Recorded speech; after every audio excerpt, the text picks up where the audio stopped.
Hello, hello. Welcome back, friends. It is so good to see you all. It is May 15th, 2019, and this is the A-Side Live Chat Podcast. I hope all of you guys out there are having a spectacular start to your week. We appreciate you so much for joining us today.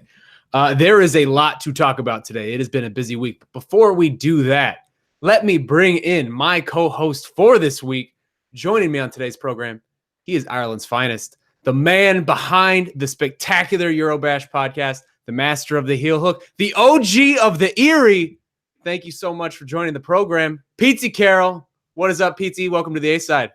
Well, I'm honored. This is quite an introduction. I've been caught off guard with this. It's so, I feel like I've been overhyped now. I'm going to have to deliver, and I'm getting very sweaty immediately. I can feel it pouring down my face. But I'm ready. Bring it. Bring all your questions. Let's dance. Yeah, that's the spirit. All right. Let's do this. Am I allowed curse on this? Let's get that out of the way first. Am I allowed swear? No. You can do whatever you want, sir. Lovely. I can not stop you. I can only hope to contain you. They tend to slip out. It's part of my culture. I think it sounds better coming from your accent than from mine, so I think people will allow it. It's like Gaelic, you know. All those courses, you took them off us. It's actually our language.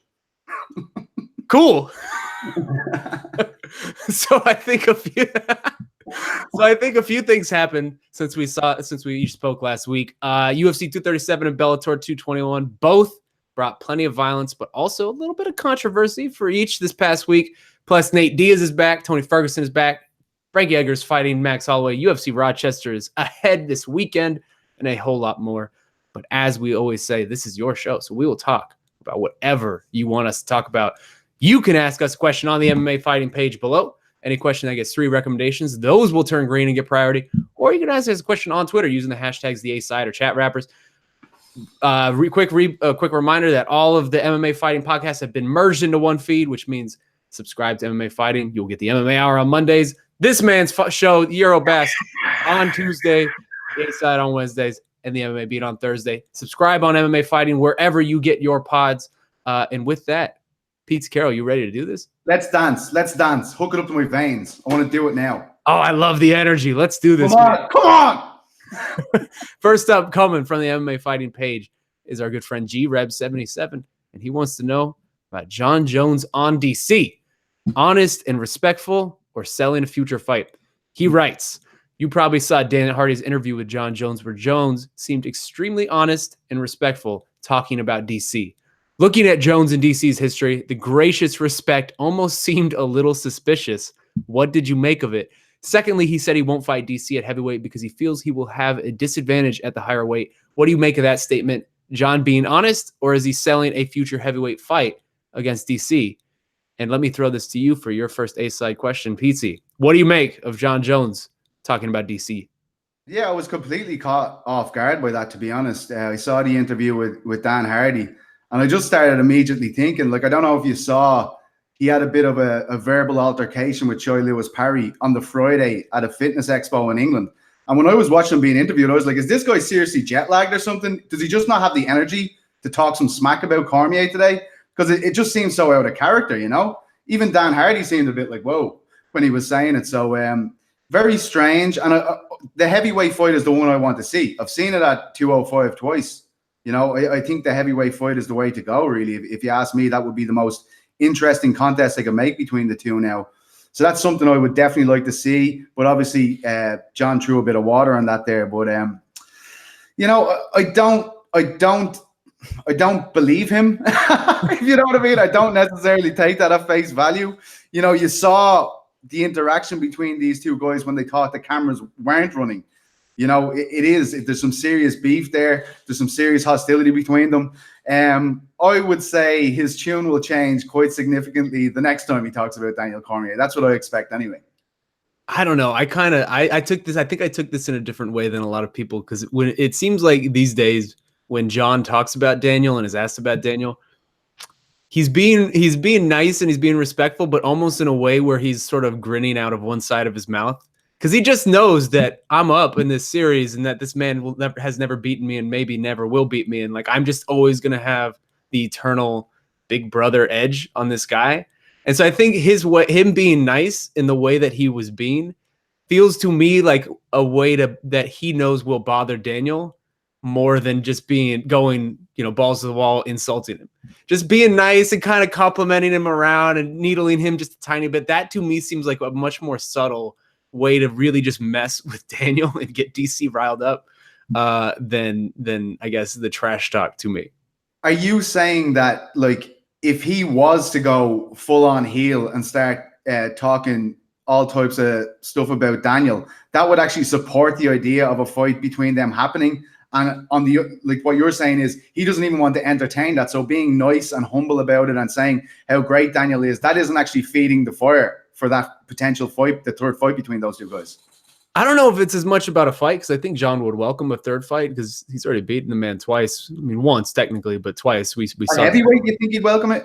No, I don't think. I think he's being honest with the heavyweight stuff, and I actually really appreciate the way he was able to articulate that, because you don't really hear. Yes, you don't hear potential GOATs, potential all-timers talk like that often. Of like, hey, I'd be doing myself a disservice if I fought this man under these conditions. So that's interesting to hear. But I do think really when John is talking about Daniel in this way, he is talking about it with a very sly smile out of one side of his mouth, knowing that being really nice in this way is just needling Daniel in the same exact way, and probably even more so than like really lobbing a bunch of insults at him, because they've done that. The niceties, like Daniel's not trying to share niceties with John, and I think it's just a very one-sided. John knows it's a one-sided thing at that point. If that makes any sense. No, it does. It does make sense. I'll have to look at it with a new, fresh pair of eyes now, Shaun, after that beautiful analysis. All right. Flattery will get you nowhere on this program. I love all those commenters. Keep the love coming, guys. Oh, man. Let's keep it moving. Let's go to Jay DeLuca, who's coming in hot about this past weekend. He writes, Jessica Andrade's merciless style of a slam. Hi, Shaheen and Pete. Oh, Pete. Man, how many people call you Pete? I've never heard that. My ma calls me Pete. My dad calls me Pete. And my brother sometimes call me Pete. Nobody else. But I'll let Jay into the family for one day. Don't worry about that, Jay. You can have that. I don't like that. I don't like you being called Pete. That doesn't sound right to me. Well, then strike it from the record, Jay. You're going to have to change that. Go back and edit that comment, please. Petesy. Thank you. So he writes, I'd like to hear your perspectives on Jessica Andrade's ruthless neck slam from Saturday night, echoed by many inside and outside of the MMA community. Referee Mark Goddard showed how any throw with an arc lift can be brought down in any fashion. I don't know that quote. While out of the 11 slam knockouts in UFC history, 4 finished title fights. Do you believe that UFC fighters should be automatically DQ'd for intentionally slamming their competitor, specifically on their neck, head during a fight? Other forms of general slams, aside from the pile driver / spike, would stay legal. Ben Askren's last fight with Lawler, along with Fedor and Randleman, are defiant examples of fighters overcoming the calamitous setback, while interestingly, within one championship, all variations of suplex slams are illegal. And so, Petesy, let's use this question as a broader jumping off point to talk about this past weekend. Jessica Andrade comes into Rio de Janeiro. I guess Rose Namajunas comes into Rio de Janeiro, enemy territory, and is piecing up Jessica Andrade, the challenger, for, I think, about 6 minutes. And then we get one of the more violent finishes we have seen in recent time. I think everyone was very scared for a moment that Rose could have been significantly hurt. Luckily, it seems like she's fine. But let's start at the beginning. What should we make, and what do you make, I guess, of such a wild and violent finish to UFC 237? I just think it's a perfect example of what mixed martial arts is to a certain degree. You know, it's someone reacting to real-time problems and sorting them out. Like you saw in the first round, the way Rose went for the Kimura trap and beautifully defended that takedown, ended up in nearly an armbar position at the end of it. I thought that was beautiful. And then you see the adaptation then the second time in the second round where, as Dominic Cruz pointed out afterwards, you know, Jessica switches the head to the outside and goes for a different kind of takedown, which had disastrous effects, of course, for Rose Namajunas. I thought it was a beautiful bit of technique, and I do admit that, you know, when it does happen, when you see a finish like that, it does kind of take your breath away. But for me, what the most interesting thing about it was the reaction to it all day. Even in Ireland, you'll know they're very critical of MMA over here. This is the kind of stuff that the mainstream press pick up on. You know, they're saying this should be made illegal. This kind of thing can't be happening. How is this a sport? And, you know, we didn't see that conversation happen when it happened with Ben Askren and Robbie Lawler. Everybody was nearly celebrating that situation a lot more. I felt there was a far more critical eye on what happened in this main event compared to what happened with Askren and Lawler, which I thought was very interesting. Why do you think that was? Because I noticed that too, and that stuck out to me, where we just went through something like this, and maybe because the fight ended, but is it because people like Rose perhaps more than Ben Askren? There are less people wanting Rose to get her comeuppance to some degree. Is it because they're women? Is it like why do you think was the bigger outcry? Because I don't know. I mean, I feel like in MMA, we've done a lot better than other sports in terms of pushing the women into the forefront, into those main event positions. But I feel as though when people who aren't accustomed to the sport see a woman finished in such a way, it does have a bigger reaction for them. Obviously, we see female main events an awful lot, so it's not as shocking to us. But I do think that factored into it definitely. And I think I saw some discussion online with our old colleague Dave Doyle and Kaposa and other people kind of hinting at that as well. Obviously, we won't ever know for sure what provoked the reaction, but I do think that factored into it. You know, for people who aren't used to that kind of thing, that was a shock. Yeah, I think I agree with you, and I think it's twofold. The two things I just mentioned, where maybe less people are. I think there are very few people who are out there looking for Rose to get her comeuppance to some degree. Where on the other side, Ben Askren talks a lot of trash. I think there's definitely a contingent of people who are excited to see him slammed on his neck like that. But also, I do think there is some degree where these are 115-pound women, and I think for an audience who are probably more closer on the spectrum to normal people and not weirdos who are like us who just thrive in this stuff. It's a harder barrier to entry to see a 115-pound woman maybe slammed on her head like that and understand and not get up in arms about it, which I guess was interesting to me. It was interesting to me, sort of the widespread reaction, because even from amongst many in the MMA community, we saw sort of this outrage, and slams have been around forever, right? Like some of the most legendary moments of Pride were Rampage slamming Arona and that sort of thing, like these and the Randallplex with Randleman and Fedor, which I still to this day do not understand how Fedor is walking after that. Crazy. And so it was strange to me, but I guess to keep things moving. I mean, I think, well, just to wrap a bow on that point, I guess should slams be outlawed? That sort of conversation.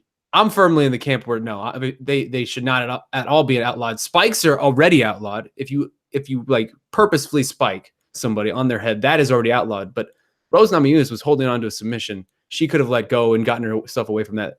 I feel like I'm okay with that setup of a sequence that we saw on Saturday. Are you? Yeah. I think it's very hard to police as well in terms of the variations and takedowns that we see in this sport. I think it'd be very hard to police that. You can't stop it until someone's knocked out cold, basically. You know what I mean? Like it's going to happen so quickly in the transition when you're wrestling. I think it's very hard to police. And personally, I don't believe that it should be changed. Like this is technique versus technique. There was nothing malicious going on there in terms of one person's trying to score a takedown, the other's trying to get a submission. These things happen. You know what I mean? Yeah, and that was actually the second time in the fight that Rose attacked with that same way for a takedown defense, more or less. So that was obviously part of the game plan. It just didn't work out. And it is one of these crazy things that happens in MMA.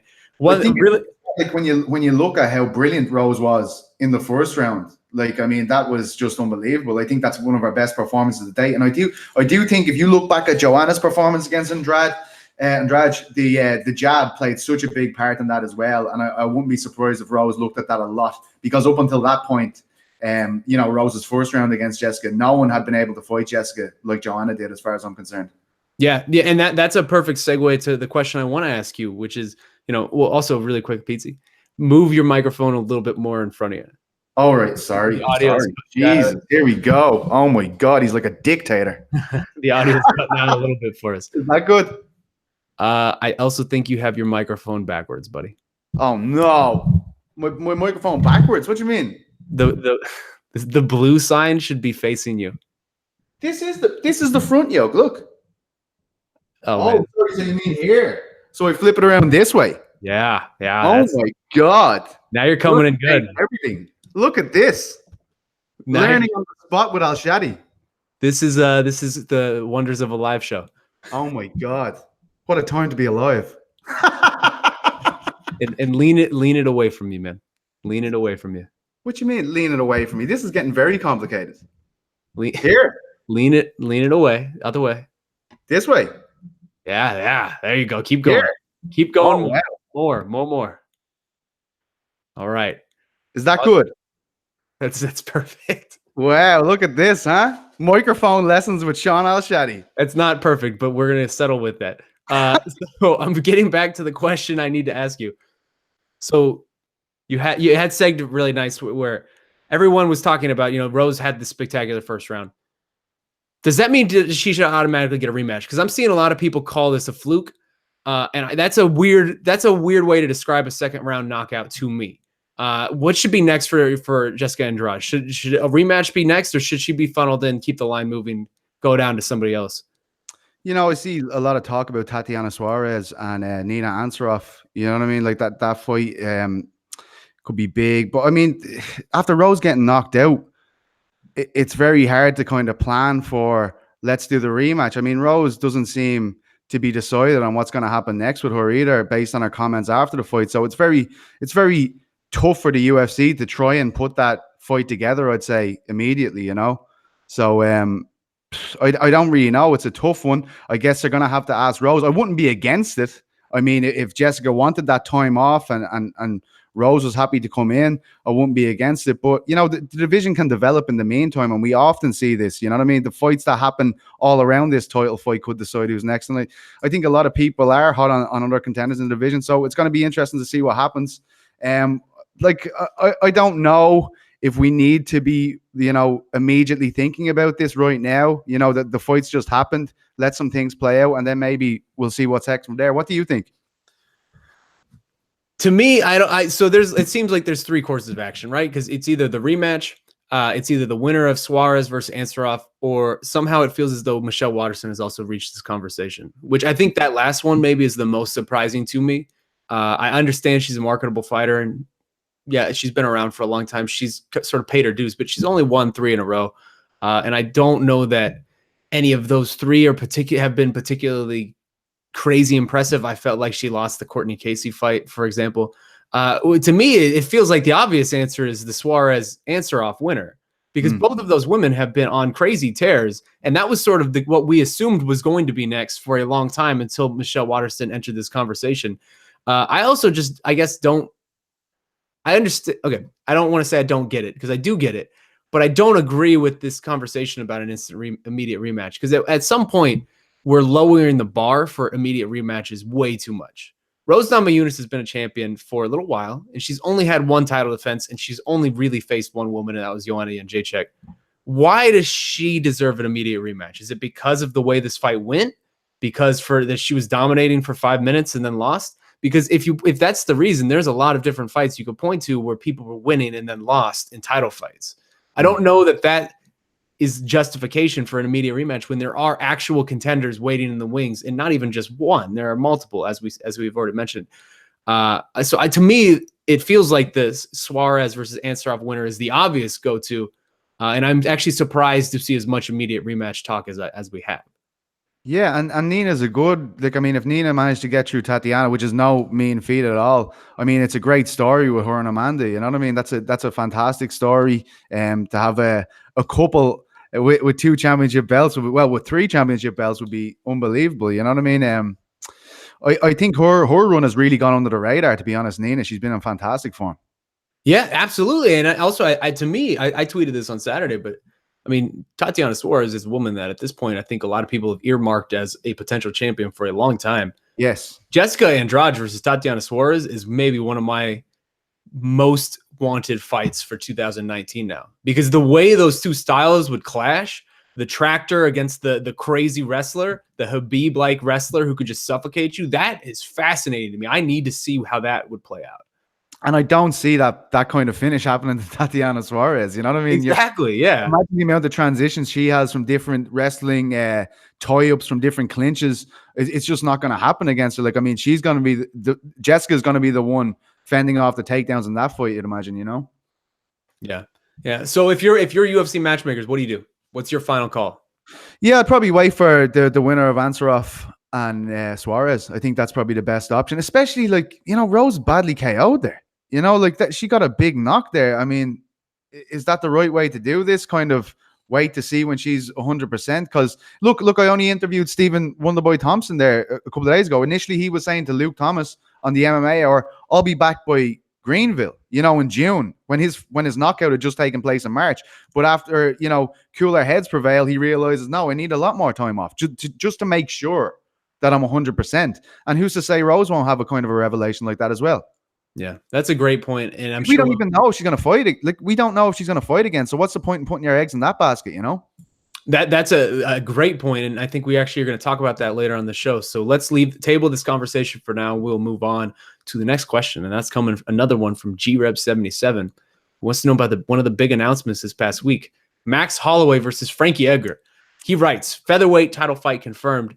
Do you think Alexander Volkanovski had a better case than Frankie Edgar? How do you see Max versus Frankie play out? Do you think Max's loss to Poirier will affect him? And so, Petesy, this is an interesting conversation that sort of arose seemingly out of nowhere. We have this fight between Alexander Volkanovski and Jose Aldo that appears to be a setup fight for Volkanovski to launch into a title fight if he wins. And he does win, and he wins pretty convincingly. It's not the most exciting win, but it was a convincing win. And then maybe 2 days later, it comes out that Max Holloway is now fighting Frankie Edgar. So I want to ask you, was that the right call? I'll tell you, when I saw it first, I couldn't believe it. I was like, I didn't understand it. I had no idea where it come from. It felt like this conversation only really started on the night. Like, I mean, I didn't really have Frankie factored into that title conversation at all. But then I just started to see a lot of talk about it on Saturday, and I was going, am I going crazy here? Like, did I miss something huge? As far as, did Frankie have another couple of fights that I forget happened? But now with Alex, with this infection that we still don't know how severe it is, with him just coming off this fight in Rio, I do think that was enough to get him a title shot. I do feel like if meritocracy was the bottom line here, he would be getting that title shot 100%. And if not, him's a beat. So I don't understand it. I do think it's worked out well for the UFC in the sense that, not well having Volkanovski with an infection, but we don't know how long he might be out for with this infection. It might be a very short period of time, but it is there. It's happened. It's been reported by all the news publications. This guy is dealing with an infection at the moment. And for that time being, it looks okay because Holloway and Edgar can fight in July, or is it is July, isn't it? It is July, yeah. And then, of course, it opens up the possibility of a Holloway or Edgar, depending on the winner, fighting Volkanovski at home. Like, I'm sure he'd prefer to fight in Australia than he would, in America, just in terms of travel and stuff like that. But just to the question as well, I do feel like Frankie has a way better chance given Max's situation. He's just been at 55. It's not going to be easy to get back down to 45. It's very rare that we see a guy move up a division and then have absolutely no trouble dropping back into that lower weight category. We know that Max has had trouble with that in the past. I think it definitely will factor into the fight, I believe. Whether that's ahead of the fight, just having to, really deplete himself to get down. But I do feel like these things have a huge factor in fights. So I do think it's a good time for Frankie to fight him. But I didn't agree with it at all. That's funny because I actually really love this. I know Casey does as well. He was all over me on Twitter. I love this fight, and I say that as someone who immediately following Alexander's win on Saturday tweeted out that he should absolutely be next in line for a title shot, and I still stand by that. And here's why I stand by that. This fight is in July. As you mentioned, that's not long from now. That is only a few months from now. And that would be a very short prep time to turn around for someone who, like you said, already has an infection.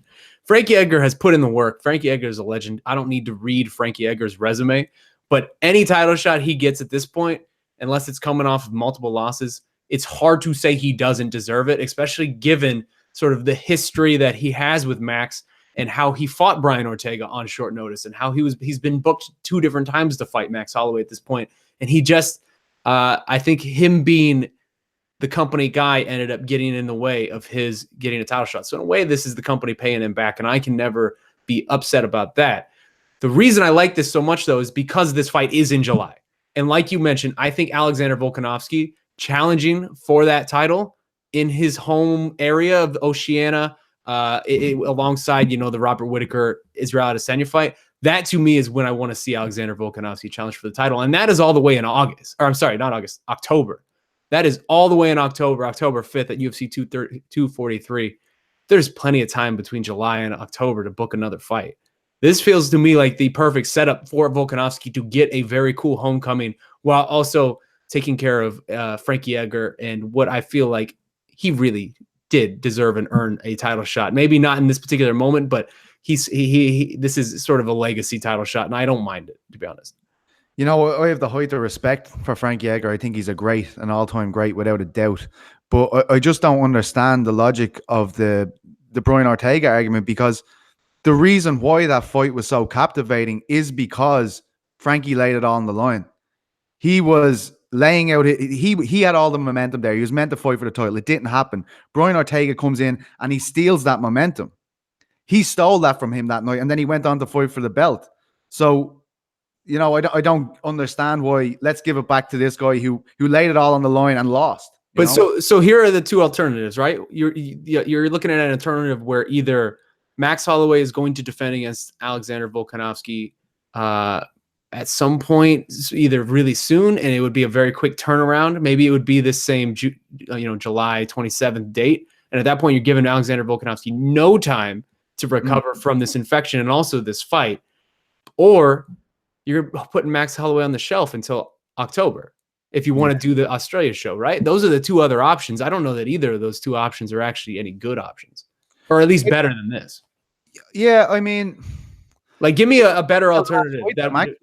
Give me a better alternative, and maybe I'll come to your side. No, I don't have a better alternative, to be honest. I don't. But I don't think it would be the most terrible thing in the world for Max to sit out after that Holloway fight. Get his body properly prepared to go down to 45.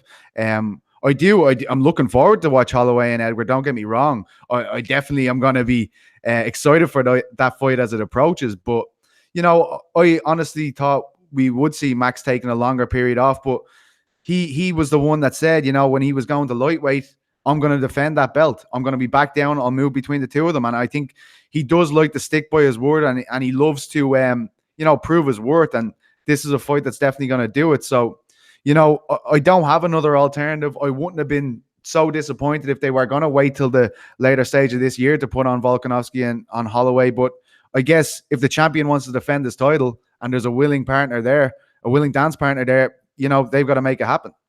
And I mean, I don't expect Zabit to be upset with this. He's a stablemate of Frankie's as well, and those guys love him. So that you're not going to hear that. You're not going to hear Zabit complain about it. So the only person that's put out is Alexander Volkanovski, as you say. But I do agree with you. He will be launched into the stratosphere if he gets a win over Frankie in Australia, Yeah, I mean, as long as Alexander doesn't have to fight, I'm fine with this. If the UFC tries to make him fight one more time, okay. His next fight for the title. Yeah, as long as his next fight for the title, this is all gravy to me. I'm okay with this. This is perfect. My one reservation would be what you just mentioned, in that it is a very short turnaround for Max Holloway, who just took a lot of damage against Dustin Poirier. That was a hellish fight, man. Yeah, man, and that was what, it'll be about 3 months between those fights. That's not a lot of time to recover from something like that. But if Max wants to fight, like you said, you got let the champ fight, I guess. We'd be giving out if he wasn't, Everybody would be saying, "Where's Max?" Yeah. Well, we have a ton of green questions today, so let's keep it moving. Whoop the green, lads, for Ireland. Come on. There you go. Next one's coming from Jay DeLuca. And this is an interesting one. It's a very long one, as Jay DeLuca likes to go. He likes to. I know, this guy's famous, right? So I'm going to summarize this where I can, but he writes, Megan O'Leary's idea of journalism. Farce interview with Ronda Rousey. This is already starting off great. Hi, Shaheen and Pete. Again with this Pete. I will not address any more questions to Pete if you guys keep adding Pete in this. Ronda Rousey's interview that was released on Sunday with Megan O'Leary exhibited the antithesis of intelligent, compelling, and challenging journalism. Coming out strong, Jay DeLuca. Jesus. Olivi came across as a public relations employer for the UFC, intentionally peddling softball. Overly friendly questions. Okay, I'm just gonna. Lots of Olivi didn't ask hard questions to Ronda. Most MMA fans have moved on from Ronda as the patience and care has evaporated. Yet still, sadly, to this day, Ronda's goal in policing speech by suppressing journalists' ability to be genuine journalists allows us to wonder why continue to provide her with a platform to speak. Any remote sense of reasonable questioning that Ronda doesn't like allows she'll see pitchforks, blah, blah, blah. As journalists, how farcical did you find this line of questioning in this interview? To Megan's credit, being employed by the UFC prevents any compelling and contentious lines of authentic journalism aside from rare moments. So that's an interesting question, I guess. Jada Luca, not a big fan of Megan Olivi. So I'm not going to lie, Petesy. I did not watch this interview. I have no interest in hearing Ronda Rousey speak at this point. I'm not. If you put Ronda Rousey on an interview, I'm probably less likely to watch it than I would have been for most people. But so I will throw this to you, and then I will come back to it. What's your take on this question? I'm gonna, I didn't see it either, to be honest. Didn't watch it. As far as, Jay's comment on Ronda kind of, not allowing herself to be put on the microscope by journalists. I have heard that. I've never interviewed Ronda myself, but an Irish colleague of mine actually flew to Canada once to interview Ronda before the EA Sports game was released. Oh, I remember this. First question was, how are you dealing with that Holly Holm loss? Over. Interview over. He flew from Ireland to Canada or something, and the interview was over as soon as he asked that question. So I have heard of that before, all right, but I'm afraid I did not watch Megan's interview with Ronda Rousey. And that says something about the level of interest that there is in MMA with Ronda Rousey right now. If me and you didn't watch this interview with a former one of the biggest stars this sport has ever created, what does that say? Yeah, I mean, I just personally have no interest in hearing the same stuff from Ronda. I feel like if someone would have done a real, hey, let's talk about these times type of interview, I would watch that because that's interesting to me. That's new. This stuff though, it's nothing to me. But I will say, I believe this question is a little misguided to some degree because Megan Olivi is just, she's an employee of the UFC. She's not MMA fighting coming in doing this project with Ronda. She's an employee with the UFC. This is sort of how these things go. I don't know. I feel like you're coming at Megan maybe way too hard, and maybe your expectations are out of line with what her actual job is. Her job is to just have a talk show type of interview with a nice interview with Ronda Rousey. She's not trying to piss off Ronda. Mm. Oh yeah, I wouldn't have expected her to, to have barbed wire all over those questions. Definitely not. If Ronda Rousey's going to do an interview with the UFC, that's her promoter. That was her old promoter. They're going to promote her. Yeah. That's the way it is. The UFC is not in the business of burying Ronda Rousey. If this was someone like a me or a you or a Ariel Helwani or a Luke Thomas or someone who was doing this interview, I would expect it to go differently. And if it didn't, then maybe that criticism would be warranted. But I don't think that criticism is warranted at all. It's a show. It's a piece of content produced by the UFC for the UFC audience. So I don't know that. I think your just expectations are probably a little out of whack on that. But let's keep it going. Next one's coming from Matt the Donk, and he wants to talk about Joanna and Jacek. Oh, the biggest winner who didn't fight last weekend? ? He writes, am I right that Saturday night was huge for Joanna? I feel like all of a sudden she might be one good win away from another title shot at 115. On the other hand, do you think the UFC will want to put Joanna in a position where she could become champion again? I can see reasons why they might give JJ a tougher road as they try to push a fresher face like Suarez or go with Michelle Waterson, who they really seem to think has huge star potential. Joanna has already been to the top, and I think we all know what her star potential is. And so this is actually an interesting question that I had not considered much. But was Joanna Jacek one of the biggest winners of Saturday night, Petesy? I don't know, because obviously her last fight was for the flyweight title, and she was in a different division. She had lost to Rose twice. I do think, as I said, I think she has fought Jessica better than anyone has. I thought it was an absolute masterclass when she fought Andrade. But I think with Nina and Suarez already booked, it's going to be very hard for Joanna to fight and then jump that queue. You know what I mean? I think a lot of people are on the Suarez and Ansaroff buzz here. So I don't think it would be possible for her to get herself in title contention. But hey, Frankie Edgar got a title shot. Nice callback, sir. I actually kind of agree with the premise of this question. And I this isn't something I've given a lot of thought to before this, but I think he's actually onto something, because Joanna Jędrzejczyk right now, if you look at the rankings, I know the rankings don't mean anything, but for some reason I feel like we have to look at them to some degree because decisions are based off of them. She's number 3. She's still number 3. In her last fight in this division, she beat Tisha Torres, who's a very good name in this division. Her only losses at 115 were to Rose Namajunas, who, like we talked about earlier, may not even fight again. I agree that Tatiana Suarez and Nina Ansaroff should be next. But if Joanna Jędrzejczyk comes out there and gets a win over somebody like a Weili Zhang, who is calling her out quite a bit, that would be a great fight. Oh my God. At that point, how can you not throw her back into this conversation, right? She has a definitive blowout win over Jessica Andrade, and she has mauled anybody else in this division who she has fought other than Rose Namajunas. Yeah. You know, you've sold it to me to a certain degree, especially with an opponent like Zhang. That would be unbelievable. She looks incredible. So I think that would be a great fight. But it's just in terms of, can they get that done before Ansaroff Suarez? And, you know, I do think that Jessica would be interested in fighting Joanna again, given the stock that Joanna has. You know, everybody knows who Joanna is. She's a huge celebrity. So that could also kind of fortify Jessica's title reign as well, you know, with a win over Joanna.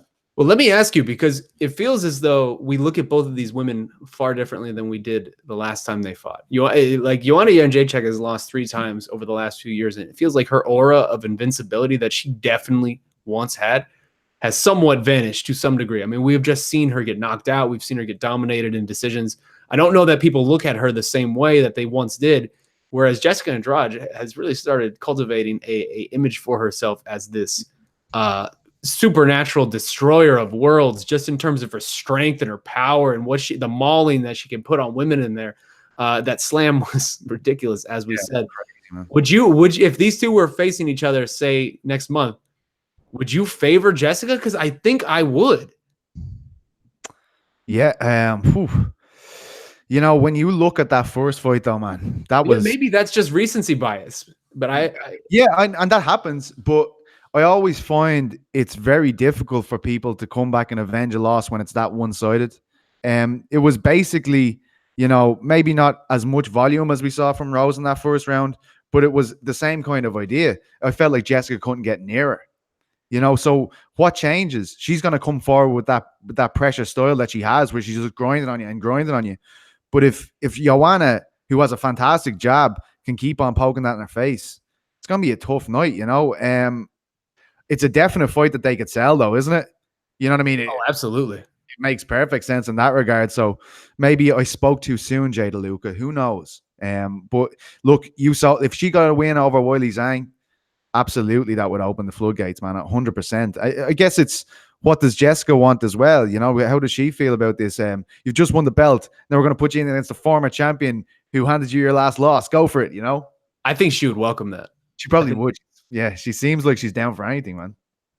Also, I feel like if I like the Zhang fight, but also Joanna versus Michelle Waterson. To me, that could be a perfect next #1 contender fight, because Joanna's already said that she wants to sort of sit out for a little bit and just recover and take some time off. Wait out the Suarez Ansaroff fight. They can fight in the interim. That the winner of that gets the champion, and then you do a #1 contender fight, maybe with Michelle Waterson. That to me also feels like a viable path.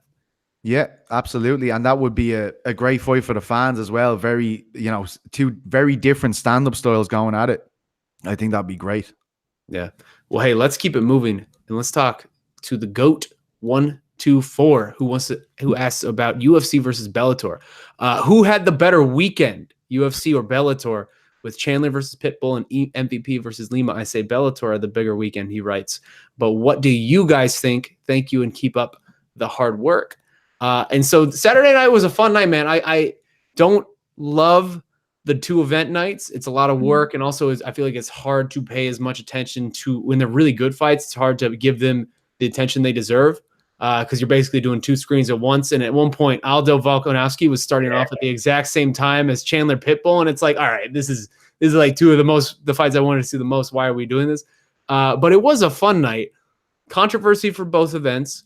Big stuff happened at both events. Violent finishes at both events. Who do you think won the night? You know, I feel like I gotta come at this from a European point of view, okay? Because MVP was fighting on that Bellator card, and he's a big deal. And the fact that Bellator is now available to be watched live in the UK and Ireland, it feels like it has a massive imprint now, a far bigger imprint. I noticed that all the traction online was about MVP the next morning in my neck of the woods, whereas in the US, the conversation was more based around Andrade's finish of Rose. But I felt like the big thing everybody was talking about in the UK and Ireland was the KO finish of MVP. You know, it was obviously the controversial finish with Chandler and Patricio was being discussed as well. I would agree. I'd say certainly in my neck of the woods, the Bellator event was probably that bit bigger. But, you know, I think I'm just thinking about this in terms of Rose versus MVP in terms of their getting finished. You know, when you think about the UFC card, I had Aldo as well, you know, Anderson Silva. There was a lot of conversation around those kind of things as well. So hard to say, but I do think MVP, the finish of MVP was the most talked about thing in the UK and Ireland the next day. I mean, I don't put a lot of stock. I don't like putting a lot of stock in metrics in terms of video views and page counts and things like that when it comes to this sort of conversation. But I do feel like there is merit to some degree in talking about that. And if you look at all of the videos that because we had people on the ground for both events, you look at all the videos that came out that night from our website, what by far has the most views? By far. It's MVP's post-fight press conference. By far, it's doubling Rose, basically. Like, he is so far away in terms of video views for that press conference than every other person's post-fight scrum or press conference. That actually blew me away. And so to some degree, I want to say Bellator won the night, but I don't know that that's actually true, though. Because if you look, and actually the person who responded to this, to the person who asked this question, Eduardo Bueno, had a really interesting point, which is, Bellator's 2 biggest people that night were Michael Chandler and MVP. That's the 2 guys that if they could engineer some level of agency for themselves to say, hey, these guys are going to come out on top, I think they would say that those 2 guys would come out on top because they draw the most eyes. Both of them got lost. Both of them lost. Both of them got knocked out to some degree, depending on what you think of the Chandler finish. Whereas the UFC, I mean, it was just a regular night for the UFC. For Bellator, it could almost be viewed as a bad night for Bellator. And I don't personally view that, but I think some people could. And it goes to one thing that I noticed throughout the night. And I guess it's something, a larger prevailing narrative that I've sort of noticed just in general. And perhaps it speaks to a larger point about Bellator itself. But as an MMA world, why does it seem like the MMA world and the fan base doesn't care about the Pitbull brothers as much as they should? Because that's something that I've noticed, and I don't understand it.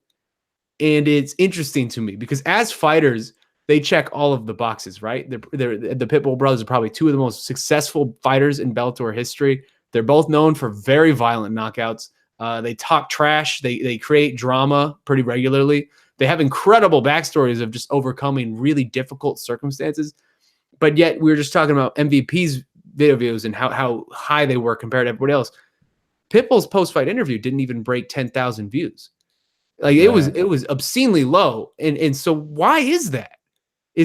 Why? Because it seems like even if you write an article about either of the Pitbull brothers, it very rarely will do well. What is it about? I mean, is it something about them maybe not speaking English? I mean, they do speak English to some degree, so I don't really know. And the only thing I can come up with is it just the Pitbull name? Like, is that it? Is it just like, because that's a very generic MMA nickname. Like, have we gotten our fill of that nickname? Like, if they're named the Grenade Brothers, are we looking at them differently? Like, I genuinely am confused about this because they're amazing fighters. What Patricio Pitbull has been able to do in Bellator is wild. And being now the champ beating Michael Chandler, that is incredible accomplishment. So it doesn't make sense to me. I mean, is there anything to be said for the fact that MVP has been pushed massively by Bellator. Michael Chandler has been the face of Bellator for so long. Like, have you seen the same promotional push put behind the Pitbull brothers? For me, Bellator has only become really prevalent over here since that deal has been struck. You know, we're a lot more aware of promos. They're probably more directed towards us. But I haven't seen a hell of a lot about the Pitbull brothers. You know, I mean, that's fair, but to combine, I feel like they've headlined 4,000 different Bellator events. That's gotta count for something, right? Like, seriously, that has to account for something. Yeah, and that is putting promotional weight behind someone, right? And maybe you're right about the Pitbull thing. I can't think of anything off the top of my head. Like, I mean, it's not because they're Brazilian. We've had loads of Brazilian stars in the sport. I don't really know. They talk tons of trash. I mean, Patricio Pitbull's post-fight promo where he's in the cage being like, "I'm the champ, fuck you." Like, that was a great promo. I was enjoying that, man. I really wonder if it's just we have our fill of the Pitbull name between all of the Thiago Alves's and Andre Arlovski's and Betch Coelhas, and there's just so many Pitbulls that maybe, like I said, like if these dudes are named the Jackhammer brothers, like, are we just talking about them differently? Yeah, I love all of these names that you're giving them. The Grenade brothers, top of the list though. That was amazing. But yeah, maybe that is the case. Like, I felt like, I don't know if US viewers picked up on this or people who follow our site, but there was a little thing popping off between SBG and the Pitbull brothers. Yeah. So there was all these different, and that felt like they were very prevalent over here for a while. Nearly every interview any of the SBG guys were doing, they were nearly trying to work themselves into a fight with either Patricio. So that kind of made them a kind of a bigger thing in this neck of the woods. But maybe that's what to do with them. You know, bring them over here, bring them to different places and kind of show them off. If it hasn't been a hit in the US, maybe we hit somewhere else. Yeah, I have no idea. It's puzzling to me, but I guess, and it's also just unfortunate to me because they are very entertaining guys and very talented guys. But I mean, can I just ask you one thing about the videos you said about MVP? Did you say that was his post-fight press conference rather than the finish itself? Like, people were watching him just speaking at the press conference? Yeah. I mean, the finish itself has something like almost 1 million views at this point. Yeah. But yeah, his post-fight press conference was by far the most watched post-fight press conference of the day. Wow, that's incredible. Yeah, it surprised me considering all that happened Saturday night. But hey, the people like what the people like, you know. I think a lot of people were waiting for MVP to. We were talking about people getting their comeuppance. I think a lot of people were waiting for MVP to maybe get his comeuppance to some degree. I don't know what that actually means, but the people definitely seem to revel in that knockout to a degree. Yeah, there was lots of talk over here as well. Everybody was asking me, now he's going to change. He won't be like that. I was like, he would be crazy to change the way he has carried himself. Look at what it's done for him. It would be like same with James Gallagher. When he got his first loss, everyone's like, that's going to shut him up. He's still the guy everybody's asking for. Like, you know, we had Bellator Birmingham, Dom Wooding, like a great young prospect. He was asking for him straight away. You had Chris Lencioni, isn't it, over at the last Bellator event, calling for him as well. You know, he is still very much the guy with the target on his back. There's no way MVP comes back to this and everyone's like, oh, he's old news. I don't want to fight that guy. Everybody's going to want to fight him. He's a proven product now. Everybody knows who this guy is. People are going to still want to fight him, and he's still going to draw a crowd the next time he fights. I really believe that. Also, man, credit to him. He didn't have to do that post-fight interview. He had just gotten knocked out pretty bad. He came and talked to the media, and he was very gracious. I mean, he accepted the defeat in a way that I think surprised a lot of people, and more power to him, man. He handled that loss as well as he possibly could have. Yeah, and people don't even understand, like, a guy from a sport karate background like that. He's probably fought matches, over 350 matches in his life. You know what I mean? He has faced defeat before. Yeah, this is not a new thing for him. To even fight in the manner that he does, there must be so much failing along the way there until you get comfortable in that kind of stance and that style. And you know, he's absolutely been defeated before, and that's the experience that you saw there. Him carrying himself in such a positive manner. I definitely believe that. Yeah, that's a great point that I had not considered. Let's keep moving. Let's get this next one from Lucian, who we're returning to Rose Namajunas, and let's have this retirement conversation. Greetings on this fairest of days. I love your intros, Lucian. Before anything else, hopefully this May Wednesday finds you both but finds both of you esteemed journalists in good spirits. My goodness. Wow. What I a love this. gentleman and a scholar. I appreciate you. As stunning as the finish for the strawweight title fight was, for me, the most surprising element was Rose's comments after the fight. Not only stating that she felt like a weight had been lifted off her shoulders with losing the title, but verbalizing the actual retirement thoughts at the press conference. As people who follow the sport closely, do you think a top-level fighter can come back with the same fire after expressing such thoughts? I just personally couldn't come up with any examples of it and feel that that was a moment I personally no longer felt she would be able to come back to the top. And so now let's have this conversation, Petesy, because I think Rose surprised a lot of people by, in multiple interviews after that fight, saying, maybe I'm done. Maybe this is sort of, she's thinking about that even before the fight, that maybe this is my last one. Immediately after losing in such a stunning fashion, she even says, as this gentleman noted, took a weight off my shoulders to no longer have this title, a comment which sort of mystified and baffled Daniel Cormier, who could not understand where Rose was coming from. What do you make of everything we saw from Rose after that fight on Saturday? When I hear somebody talk about things like that, and if their heart's not in it, this is the wrong sport to be in if your heart isn't in it. It's the wrong sport. This is the hurt business, as we all know. There's no point in showing up to fight if your heart's not in it.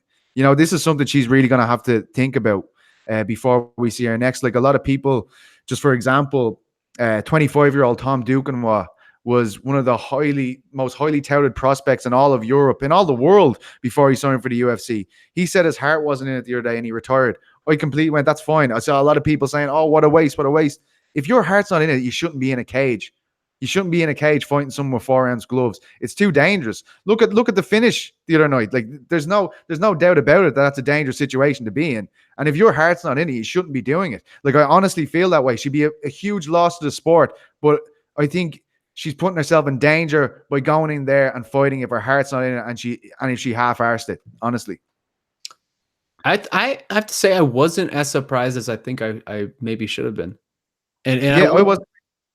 Yeah, and you're not the only one, right? Like it felt like half the people were surprised and half the people were kind of, I don't want to say expected this, but it wasn't surprising to hear, because Rose has always been a very unusual, in a good way, unusual person. Like she's a very different type of character than we get in this fight game very often. She's open, she's honest, she is extremely articulate with just I guess articulating those thoughts and those nerves and the worries and everything, all of the darkness that sort of comes with this game inherently, because this is a very dark game. We talk lightheartedly about these people getting knocked out and all of what are the stakes to this fight and the pressure for this, but it is very real human emotion backed by very real human consequences that could be very far-reaching consequences. And Rose seems like someone who understands that better than anyone out there, and she has for a long time. I think that's part of the reason why people connect to her so much, is because she really lets people in a way that very few public figures do, especially professional athletes, especially combat sports athletes, where being that big, strong, tough person is sort of the ideal, that person that nothing bothers me. A lot of things bother her, and she tells us about it. And I think people relate to that on some level, and maybe that's why they feel so connected to this journey that she has been on. So I wasn't surprised to hear that, and I don't know that I would be a little surprised if we never see her again. But at this point I don't think we'll get that many more fights out of her. Like if we got 3 more fights out of her and that was it, and that was sort of the end of the road, I wouldn't be shocked. Would you be shocked? No, not at all. Like, and this, like, Rose is so unique, as you said. This could be it. Like, I don't feel like she throws out words lightly. I don't feel like she said that, let's let the media have a field day with this one. You know, that's not the attitude she has. She doesn't say things lightly. She means what she says. She speaks from the heart, as you said. So I think that's a very serious situation that she's looking at now. It deserves to be serious. And to speak to that, our own Guilherme Cruz even asked her on Saturday night, do you almost regret being this honest with the media? Because now we're just going to be basically forced to ask you this question over and over again about retirement and that sort of thing. And even to that, she was just No, I want to speak from the heart. I want to let you guys know how I'm feeling. I don't regret ever being this honest. And like, even to that degree, like that's a very interesting and compelling thing to hear from someone who we sort of look at in this space as being, you know, this master combat sports athlete, this champion. It's been a wild ride with her, man. She's only 26. She's only 26, but it feels like she's been in our lives for a long time because of how young she was when she started. And she also feels to me, and this isn't anything new, but like somebody who would be very happy just disappearing off the map, going off the grid, buying, you know, tons of acreage in the middle of maybe the Midwest or the Northwest or something, and just living life, living with with you know, Pat Barry and her dogs and her friends and her family, and just sort of existing without having all of these weird MMA sort of pressures on her every day. Yeah, it does feel like it was a significant weight on her shoulders. You know, from that was, as you said, such a huge line for her to say, like, you know, it's near relief. You know, that's a crazy situation when you consider, you know, you've got 600 people on that roster vying for one of those belts. And then as soon as she gets it, she just feels this enormous pressure from it, you know, and she isn't reveling in it like we've seen others, like Henry Cejudo, for example. Like, you know, he just loves being a champion. He loves rubbing it in people's faces. That's the complete opposite of what Rose was, you know. It was very reminiscent of Georges St. Pierre in a few ways, where it's just that sort of introspective person, that introspective athlete, where they feel that to a degree that it almost feels suffocating or seems suffocating. Like that's why George left. It was because he just couldn't handle it anymore, or he didn't want to handle it anymore. I don't know. What's that? Is there anything said for the, you know, the fact that she had been knocked out and now she's talking? You know, like it's not a perfect situation to be talking. You know, like straight after a situation, like you've been separated from your senses and now you're pushing for the media. Well, I'm sure she wanted to do that interview, but you know, I think that's fair. I think that's definitely fair because she had just been very brutally knocked out and is giving this interview in the octagon. But she did reiterate all of this stuff sort of throughout the rest of the night. So I don't know. I mean, the damage has been done, you know, that it's still a very close proximity from you being completely concussed.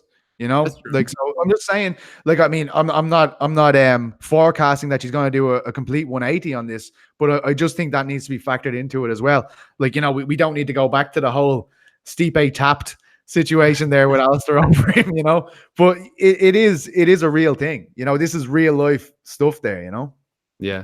Well, she is a forever compelling character in the sport. And to close this topic, if I put an over under to you of 2.5 fights left in the UFC for her, meaning if you take the under, you think she just has 2 or less, take the over, you think she has 3 or more, what would you put your money on? Based on her age, I'd say over. Over? But like, I'm forecasting that over the next, you know, 6-7 years, I think she could fight 3 times easy. Yeah. So you think she definitely slows down then, it seems like. Yeah. I don't think she enjoys the whole process. I don't think she enjoys the spotlight, you know, even though she's actually great in the spotlight. I don't think she loves it, you know. And I think you have on the opposite end of that spectrum, you have someone like McGregor when he first emerged, who was loving every second of it, you know, who was relishing that moment in the light. And I just don't think she is that person. And that's probably what makes her so attractive to fans and media, you know? Yeah. Well, hey, let's keep things moving. We have so many questions today, so we're going to keep things moving. The people want to hear from you, Petesy. This next one's coming from Hardy Har, who wants to know about Brazilian crowd and Jared Cannonier's response. Fellas, what a wonderful day to discuss this bizarre world of MMA. That is a great first line. I love that. So what is the deal with the Brazilian crowd? If anybody could appreciate a good fight, I think it would be the good folks from the MMA home world, home of the Gracies. But it turns out if any non-Brazilian wins, it's either silence or boos. Speaking of Brazilian boos, what's the best fighter response to this jeering? Jared Cannonier seems to have set a new standard, just standing silent like a grade school teacher waiting for the children to shut up. So I loved everything about this. I'm not going to lie. I mean, it was I'll caveat all of this and preface all this by saying it was very scary what happened to Anderson Silva. I think when that happened, the same thought that ran through my head ran through everybody's head, where it's just like, Jesus Christ, this is the same leg with this guy. Maybe this happened again. It seems now that maybe it's not as serious as we thought initially. So that is good. But Jared Cannonier's response to sort of the 5 minutes after he defeats Anderson Silva was amazing to me. Him standing there in the middle of this arena, drowning in the booze and just silently watching, soaking up this environment. I am so here for that. That was an amazing, incredible moment to watch. I just loved everything about that. That was pro wrestling 101, and I know people will hate that, but that was a masterclass of working a crowd like that. What were you thinking watching that? I thought it felt like time froze. I was like, oh my God, is he going to say something? Say something. But actually, I was looking at what was happening, but I was still like, this is awkward. Say something to them. I thought it was incredibly disrespectful, to be honest. You thought the crowd reaction was disrespectful. Oh yeah. Sorry, I should have been more clear about that. But my co-host in Eurobash, Niall McGrath, he made a good point about this. He was like, if anyone should be booed in this situation, it's Anderson Silva, who says in the interview afterwards, my knee went 3 times in the lead up to this fight. Why are you fighting? You're fighting with this injury has resulted in this situation. You can't blame the guy for executing some beautiful leg kicks. That's what he did. He caused that situation to happen. Should Anderson be the one getting the boos from the crowd, given that he has come into this fight not fully fit? And I know fighters usually aren't 100% fit when they get in there. The nature of this game, you're going to get injuries. But for the leg to not hold up for 5 minutes when he knew he had an injury there, I mean, shouldn't he be the guy that's receiving the criticism rather than Cannonier? Yeah, I mean, I think I can understand to some degree the Brazilian crowd's reaction, right? Because this was on it was a sort of a slow build throughout the night. Brazilians were losing. Jose Aldo had just lost, and then Anderson Silva gets injured like that. And I think maybe it was partly also because the Jared Cannonier sort of doing this and playing it up in the initial 30 seconds after he beat Anderson Silva. I don't think people in the crowd liked that because of the way it went down. But this is just country pride at work, right? Like we would see this in Ireland. Yeah. If someone beat Conor McGregor that way, like, do you think the Irish crowd's gonna applaud them? Like, this is their own legend. This is their own guy. Like, they're not gonna just be like, "Yeah, great, Jared Cannonier, great job." Really like all you have to do is look at the disgraceful behavior when they brought the world tour here to Dublin. That was a joke. I was ashamed to be Irish that day. I was like, this is a fucking joke, man. Like, that's the legend of the sport up there. And you're asking him, just the stuff they were saying, like about his mother and stuff like, oh man, that's embarrassing. Like, I don't like it. I've talked about it a lot. I think it makes us, do you know what pissed me off about that? I know I'm going off on a segue here. No, I like it. Please go. It pissed me off because we lived up to every stereotype the Irish people have around the world that day. Everyone was shit-faced drunk in the crowd, and they were just talking utter bollocks. And I was like, this isn't right.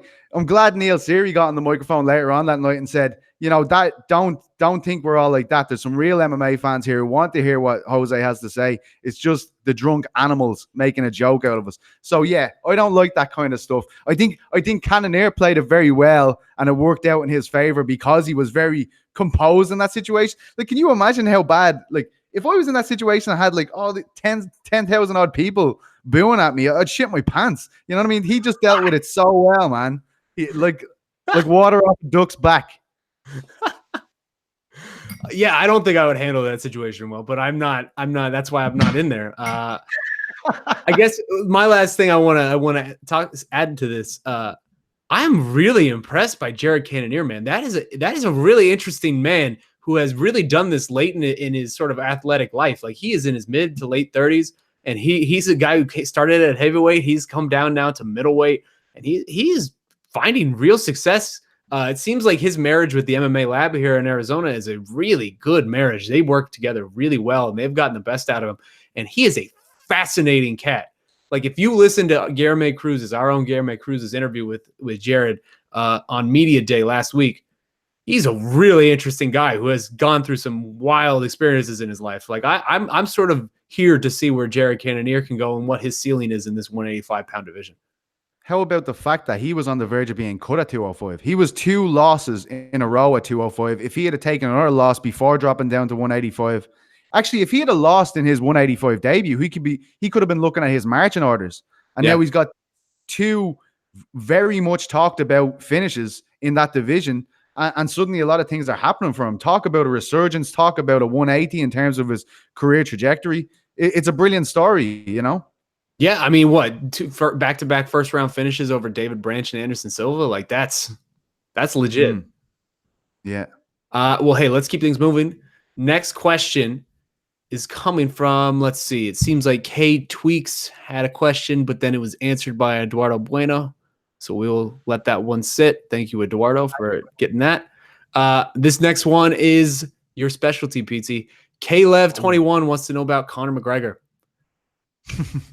With Tony Ferguson and Donald Cerrone lined up, Khabib and Dustin seemingly lined up, and Nate being matched with Anthony Pettis, who is left for Conor to fight? Have we seen the last of him in the cage? P.S. I know Justin Gaethje is available, but that doesn't seem like a fight Conor would take. So, Petesy, you actually just came from a media day at SBG in Ireland. So I feel like you are the best man to answer this question. Yeah. What is next for Conor? What do you expect? Do you expect anything? You know, I think it's very tough for Conor. I think he's in a must-win situation now. Given, you know, it's 2016, that fight against Alvarez, the last time we saw him, you know, being victorious in there. I was speaking to one of his chief sparring partners, Peter Queally, today. I'm sure a lot of people who follow Conor are aware of Peter. He's a Bellator fighter, and he's been sparring with Conor in the lead up to his fight with Terry Brazier on June 22nd. I was also speaking to John Kavanagh. Both of those guys believe that Conor will fight before the end of 2019. Now, when they say the end of 2019, that makes me believe it will be towards the end of the year. It's not going to be mixing up any of these dates with Khabib and Poirier, anything like that. I believe that these things can play out, and then Conor's going to get involved. That's how I see it at the moment. You know, usually you hear a lot of things. Being in Ireland, being so close to the camp over there, you hear a lot of stuff. You know, if something's going down, is about to go down, you usually can feel it. You usually get that kind of feeling. I'm not getting that kind of feeling at the moment. You know, I do think that he will want to put his oar in, get in the mix with that conversation, whatever happens with Khabib in September. But I do think we could be looking towards the end of this year or maybe early next year for a fight, to be honest. Because, I mean, you're right. There is no readily available options. To be honest, when the Pettis and Diaz fight was announced, I don't know if Diaz, how full on Diaz is with that. I was kind of thinking, Conor has done this before where he kind of nearly gets into Nate's head and he's kind of like, why don't you wait for us to fight? And then suddenly everything is off. I don't know. I felt like Diaz was the option for Conor at this stage because they both had time off. I felt that he got a one-sided loss against Khabib. He didn't look anything like his former self in that fight. So I did expect Nate to be the good option. But now he's off the table. So I do think we're going to see, if we see him back, it will be towards the end of this year, early next year, probably. Well, I want to ask you about that. Follow up on what you just said, because is he off the table? Because if this is the timetable that we're looking at now, and you think it's going to be probably the end of the year or the beginning of next, which I agree with you, it feels like, I mean, Dustin is fighting Khabib, so that fight you can lock that in. But it feels like Conor would have a couple really interesting options with the next few fights that are going to play out. Because if Nate Diaz defeats Anthony Pettis, suddenly Nate Diaz is back. He is back in the conversation. He is back just in this whole aura of MMA, this discussion that we have every week. And that, to me, makes that fight bigger. That, to me, makes the trilogy fight with Conor much, much bigger. And there would certainly be time for it. I mean, that fight against Anthony Pettis is in a month or two. And also, Tony Ferguson versus Donald Cerrone. Both of those men have been linked to Conor in various ways over the years. Would the winner of that fight also be very much lined up timeline-wise, but also just within the division to fight Conor?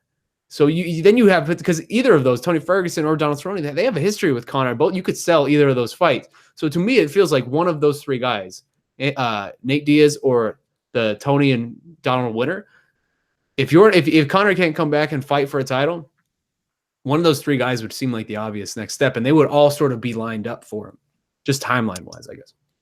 Yeah, absolutely. And I think that is depending on how much momentum Cerrone could potentially pick up, or Ferguson, because he definitely wasn't interested in those fights, I feel like. Because we heard, obviously, he had that back and forth with Cerrone and everybody was talking about that fight. That fight was on the table if he wanted it, you'd imagine. Everybody was this fight can happen. Dana was talking about it.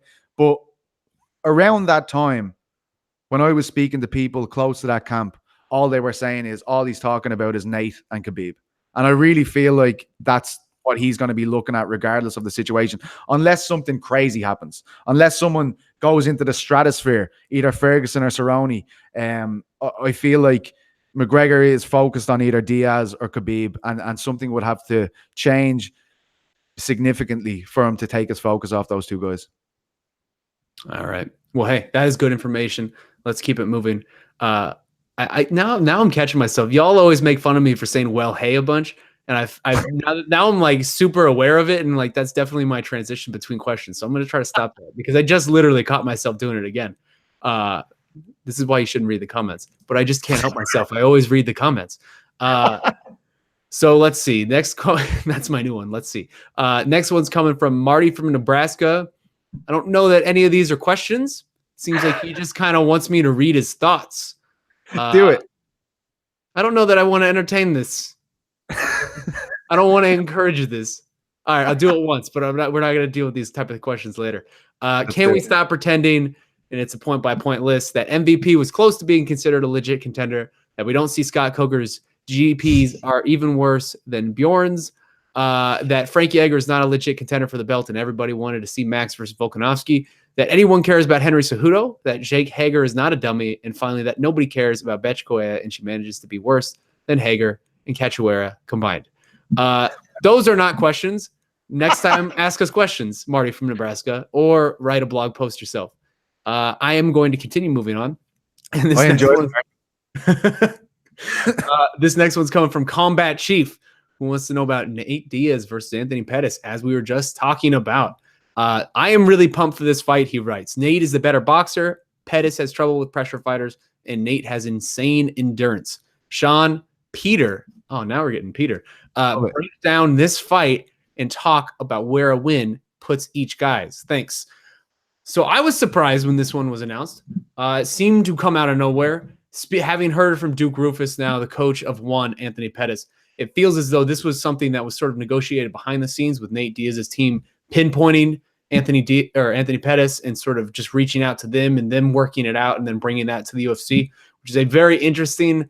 It's a very interesting way for a fight to come together, and to me, that's reminiscent of how Nate and Conor sort of got their rematch put together, where they were sort of standing side by side against the UFC and saying, "This is what we want to happen, and this is what is going to happen." And the UFC eventually just had to go along with it. I like that to some degree. I think that's Nate Diaz flexing a little bit. That's quite cool. But on a matchup level, this is actually a really fun matchup to me. I like that it's at welterweight. It kind of it's an interesting factor for two longtime lightweights. Also, just the style matchups. I mean, who has Anthony Pettis historically struggled against the most? Wrestlers. Nate Diaz isn't going to be wrestling. There's a bunch of history between these two men. It's been bad blood for years. I like everything about this fight. I have a Nate Diaz picture right there, so I maybe I'm a little biased. But Petesy, what did you think when you heard of Nate Diaz's return and the opponent that he was getting? I was skeptical that it would happen, and I still am. I really want it to happen. I think it's fantastic. And to be honest, I didn't consider the ramifications of this fight until you were just talking about it in terms of Conor. The fact that you just said that it looks like Nate Diaz targeted Pettis and said, "I want to fight him." Do you think he did that with the McGregor trilogy fight in mind? Is Pettis, in his opinion, a good matchup for him, a guy he can strike against, a guy he can put on an exciting fight against and get a win against to put him in the driving seat when it comes back to that trilogy fight with McGregor? Do you reckon that's what he was kind of thinking about when he pinpointed Pettis? Absolutely. I think that's definitely in the thought process of it. Because Nate, same type of situation as Anthony. Who has he struggled most against throughout his career? It's pressure wrestlers. And that's not Anthony Pettis. I think he saw someone who had a lot of momentum after the Stephen Thompson knockout, who could fight at 155 or 170. So it's kind of some leeway there. He won't have to cut weight as much for 170, and just pinpointed that and said, this is the one I can sort of re-enter me into this, and then I can make a ton of money later on once I'm back in this conversation. I absolutely think that played a part in it. Yeah, that it literally, just as you said that when we were talking about the situation, it made a lot of sense to me too. I feel it is risky though. I feel it's very risky when you're coming back after such a long layoff, and you're coming back against a guy who pretty much shocked the whole community with that knockout of Wonderboy. Like this guy, obviously, we know he has a fantastic striking arsenal. He obviously, his power translates very well at 170, and you have Diaz, who is going to be coming off the shelf to a certain extent. Well, he definitely is. Is it 3 years? So yeah, I feel like it makes a lot more sense after you saying that, but I'm still skeptical, man. I can't help it. I think that's fair. I think that's definitely fair, right? Like, we've been burned by Nate Diaz at this point. I think a lot of people were disappointed the Poirier fight didn't come to pass in MSG. So I think that's fair. But it does. I mean, this is a man who has wanted to fight for a long time, and it's just him and the UFC do not see eye to eye on a lot of different things. He doesn't like the way the UFC does business, and he tries to do business a different way, and they don't like him doing business that way. And so, I mean, I think that still is possible that comes into this at some point, but I really hope it doesn't, because this sport is a better place when Nate Diaz is involved. Yeah, absolutely. Like I can remember when he came back to fight Johnson, before he kind of put himself in line for McGregor, it felt like fight weeks had suddenly changed immediately because Nate was involved, and he's talking, and he's just so different, so unique. I mean, he's a guy who reverberates hugely with the Irish fan base as well. When him and Conor are fighting, obviously you're going to see all the fanboys going over to support him, but among the hardcore MMA fans in Ireland, that was split right down the middle. That really was. He's a guy that just captivates everyone, and I think he's a huge star, and certainly either at welterweight or 155, he's adding a lot to either of those divisions, to be honest with you. But it's just, will it happen? And I can't help but think that there's going to be a few more shakes left in this tail before it happens. Yeah, and that's totally deserved, I think, to some degree. I would say my only qualm with this one is the same qualm I had with the Dustin Poirier fight. Why is this 3 rounds? Why this needs to be a 5-round fight? Nate, one of the, what's that? Ferguson and Cerrone is 3 rounds as well, isn't it? That's exact same conversation I want to have with them. Why are these fights 3 rounds? These fights deserve to be 5 rounds. Nate Diaz is one of the biggest stars in this sport, even still today. No matter what the UFC thinks about that, that's an absolute fact. He deserves a bigger spotlight than just a 3-round fight on a some level, like the third fight or the co-main event of some card. Like, this should be a 5-round fight with the spotlight and the eyes on it to then elevate the winner into a very cool place afterwards. And that just doesn't feel like that can happen with sort of a 3-round placement on just a random pay-per-view as we're getting. I don't know what the fix is. I don't know if there's ways to make.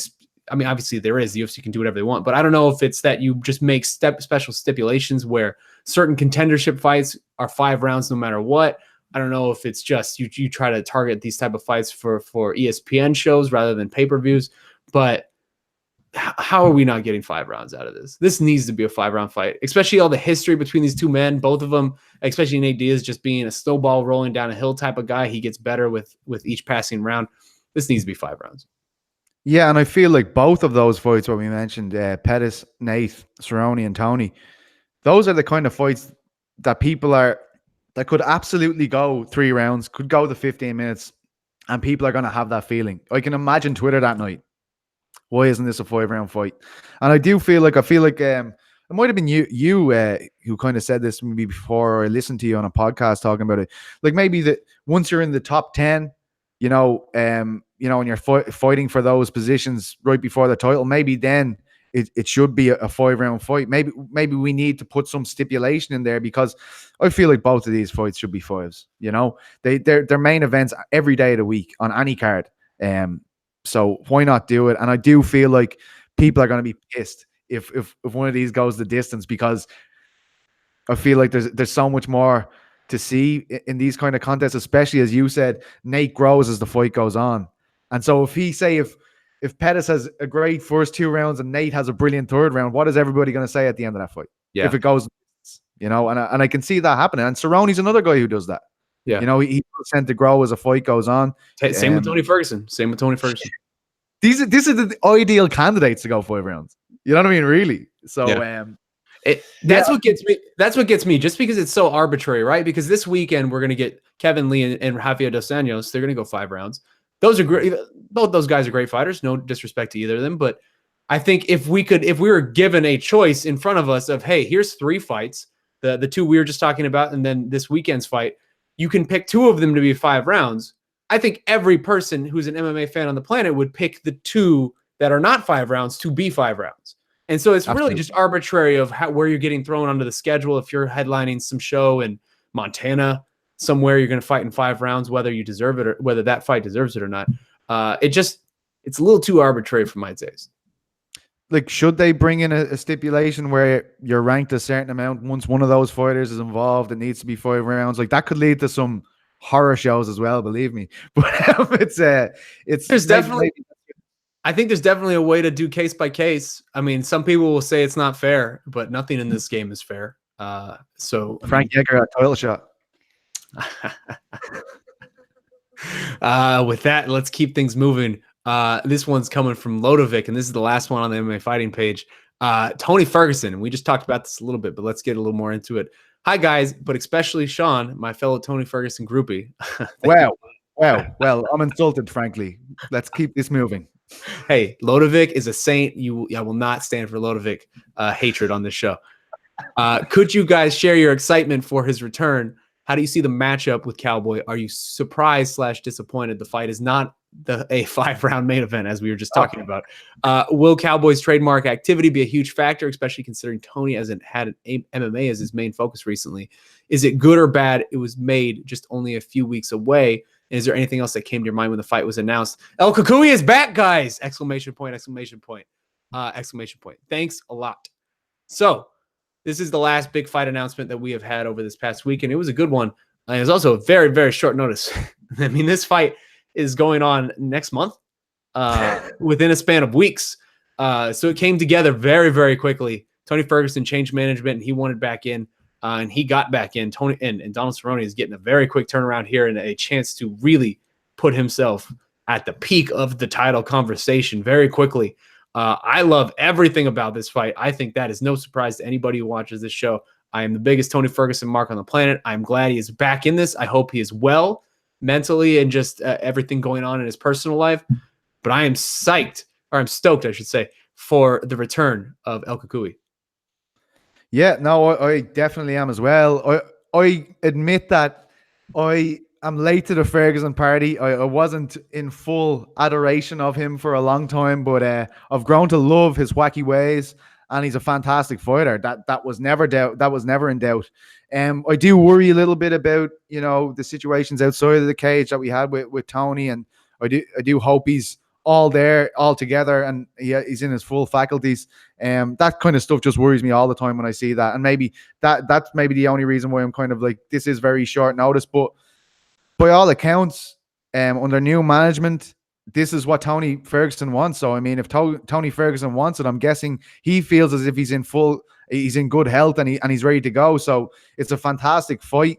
I feel like the grappling exchanges are going to be quite interesting here. I do give, obviously, Tony is a big wrestling advantage, but Cerrone's got one of the most underestimated guards in mixed martial arts. It's so quick the way he latches up submissions and stuff like that. I'd be very interested to see him underneath Tony, see how he got on there. He loves scrambles. Both of the guys love scrambles as well. So I think it's very nice. I think a lot of people I think I might give the more conventional approach to striking Cerrone style the advantage on the feet, but Tony gets the edge on the ground. But I'm very interested to see it all play out. I'm really interested to see these guys exchanging with each other. Really interested to see them kind of trying to go at it on the ground. It's a very interesting fight, no matter what way you look at it. Really, even the personalities, it's very good. Yeah, the dynamics that play in this fight, both stylistically and, like you said, personality wise, are very They're wonderful, to be honest. Like both of these guys are of the same mind of line them up. I don't care who they are, just keep it going. Old school fighter in that way, and also stylistically, like they are both just madmen. They're psychopaths. Like anytime you can see two psychopaths just really go at it, like that often provides some of the coolest form of entertainment in the sport. It's another example of how this lightweight division is just ridiculous, where like any permutation you throw with these guys, all these different guys, people are going to get excited about it. So that should be fun. We're going to have that coming up soon. I'm sure we'll talk about it more. But in the meantime, we are running low on time and we got a ton of Twitter questions. So we'll try to get to as many as we can. Let's do rapid fire round. A rapid fire round. Bow, bow, bow, bow, bow. Pow, pow, pow. Rapid fire round. First one's coming up from Strike MX on Twitter, who wants to know, with Aldo out of the title picture, who do you want to see him fight for his last fight in Brazil? Conor McGregor, lightweight, 5 rounds. Not happening. If you ask me who I wanted to, I'm not saying it's possible. What would be a realistic one for you that you would want? Like, would you just want some fun matchup at lightweight, or do you continue this sort of thing that he's just been doing of just, hey, you want these featherweight contenders want to come, let them come, that type of thing? Throws a beat at him. Yeah, that would be tasty. That would be tasty. I like using tasty as an adjective for a fight. Yeah, let's say Zabit then, because I think I would have liked to see the McGregor rematch, but that's just me. But yeah, Zabit would be tasty. Yeah, I like some kind of lightweight, or I like some kind of featherweight. Maybe like a Chan Sung Jung, if he can get through a rematch with Chan Sung Jung, if he can get through Moicano, something like that. I don't know. Yeah. Let's keep things going. Let's see.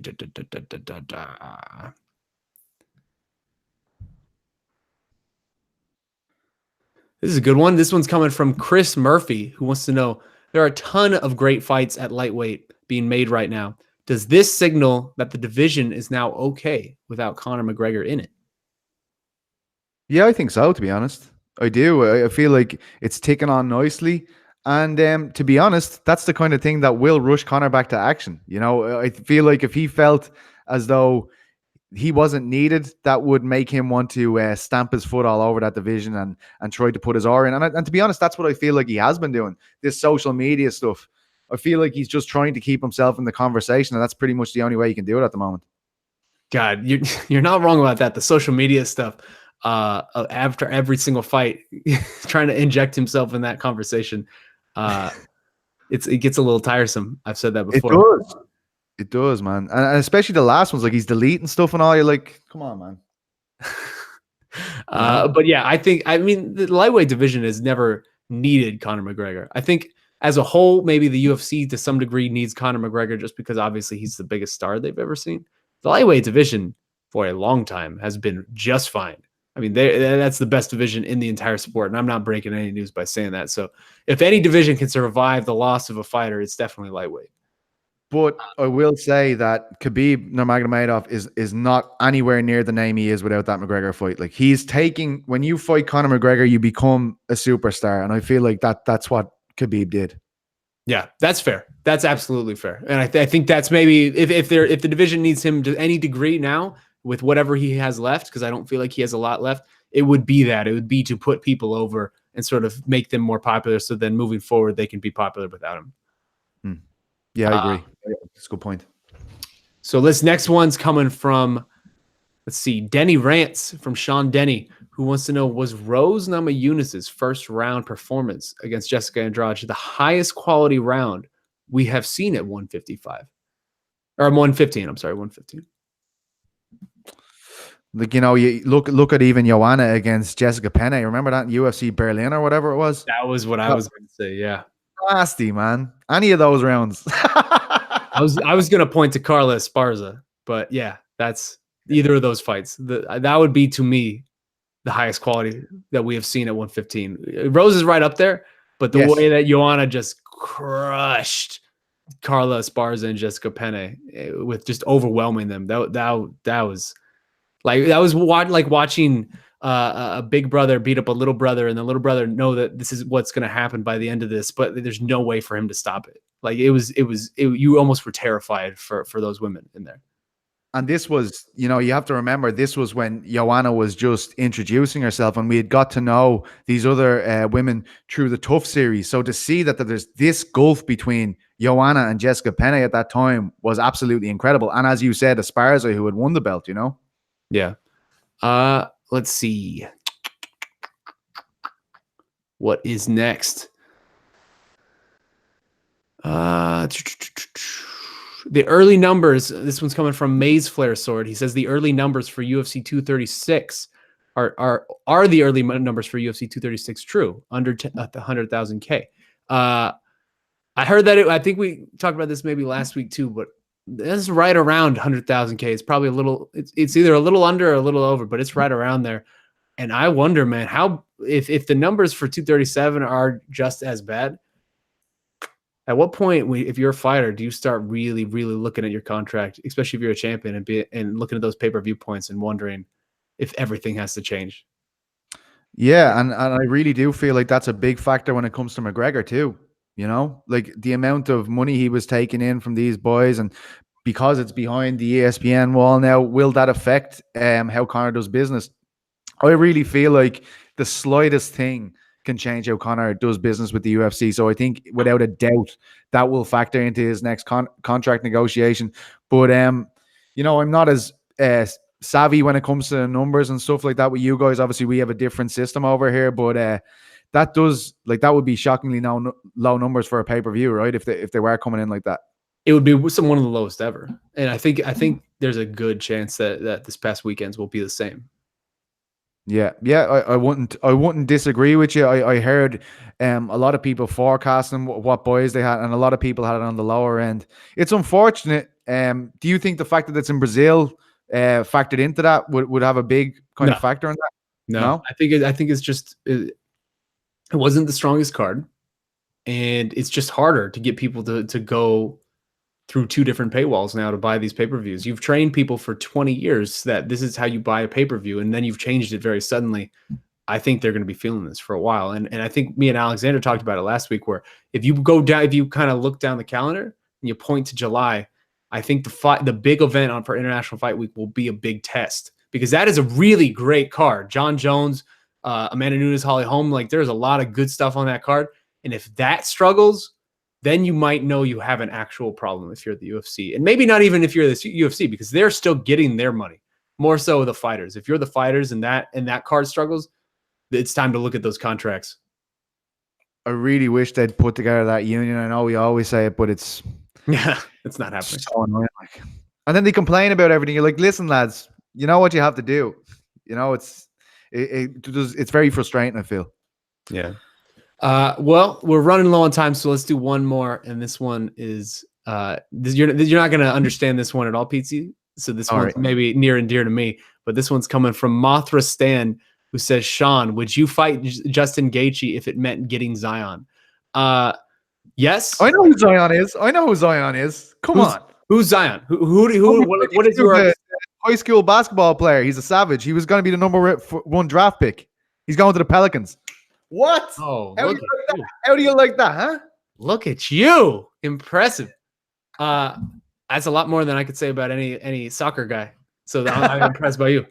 God, yeah, I would fight Justin Gaethje for Zion. I would, but here's how I would fight Justin Gaethje for Zion. The fight would start, Bruce Buffer would introduce us, and then I would kind of just sit Indian style on the floor and just tap out. And then, hey, the fight happened. Justin beat me by submission in 3 seconds, but it's just like, all right, that's fine. Give me Zion now. I'm not going to go long on this because no one actually cares, but God damn it. I was so effing heartbroken yesterday with that NBA draft lottery. For people who don't understand, the Phoenix Suns had the worst season in their history, and that's the team that I'm addicted. Like, I have a weird Stockholm syndrome relationship with at this point. It's like an abused household situation. They had their worst record in franchise history. They play 82 games. They won 19 of them, and I watched like all of those games because I'm an idiot. Like I don't know why, but I did. And it was terrible. It was obviously terrible. And the whole point is you're going to lose so that you get a chance to get this transcendent superstar Zion Williamson, or maybe the number 2 pick, John Morant, who's point guard. We need either of those positions. Those are the 2 positions we need. we had a 14% chance of getting one of the like the top pick because of the way they changed these lottery odds. And not only did we not even get the top pick or the second pick or the third pick, we didn't even get a top 5 pick. We got the 6th pick, and I like totally knew this was going to happen. I felt it very deep within my bones that we were going to get royally effed this year. Last year we got the number 1 pick, and I kind of felt that too. I felt really good about it. This one, I knew that this was going to happen, and as it played out, like I was in a dark place yesterday, Petesy. I was in a dark place.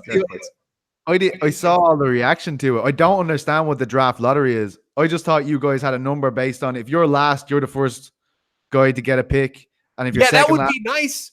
That would be nice. That would make sense.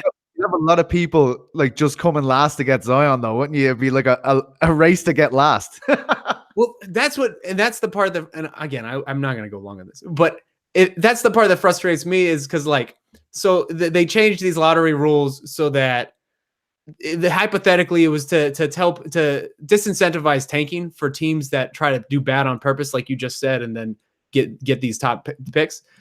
But what ended up happening is all of the top picks went to teams that were already kind of like okay, like kind of not bad, and all of the really bad teams just ended up with very terrible picks that is not going to actually help their chances at all. So they're going to be bad again. And people, and I've forgotten a lot of this on Twitter of like, well, the Suns were tanking. That's what they get for tanking. No, the Suns were not tanking. The Suns were just fucking terrible.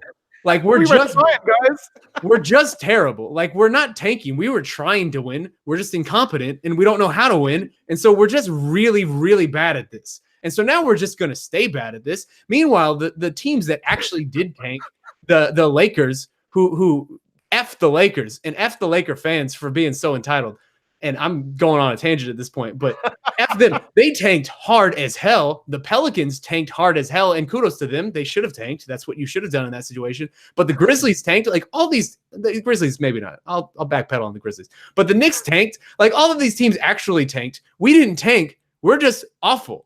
And we're going to be awful forever at this point. Like we're not going to get better. And it's just, I'm sad. I'm just remember that moment though. There's that famous gif of you. Look how much joy your team has given you. You know the Phoenix Suns, right? Look how much joy. Yeah, this much joy. They've given me one waving the thing around. That's the best thing ever. They've given me one gif worth of joy, and that was it. But the gif is timeless, Shaun. You know it's forever, man. I'm not going to be that happy watching a basketball game for another like 5 years. I'm going to support the Pelicans to piss everyone off. I'll be like, man, I've been a Pelicans fan my whole life. I mean, I don't know. I'm not going to go into any more on basketball, but at least it wasn't the Lakers. When the Lakers came up and it was like they're going to move into the top 4 now, it's just like I died inside.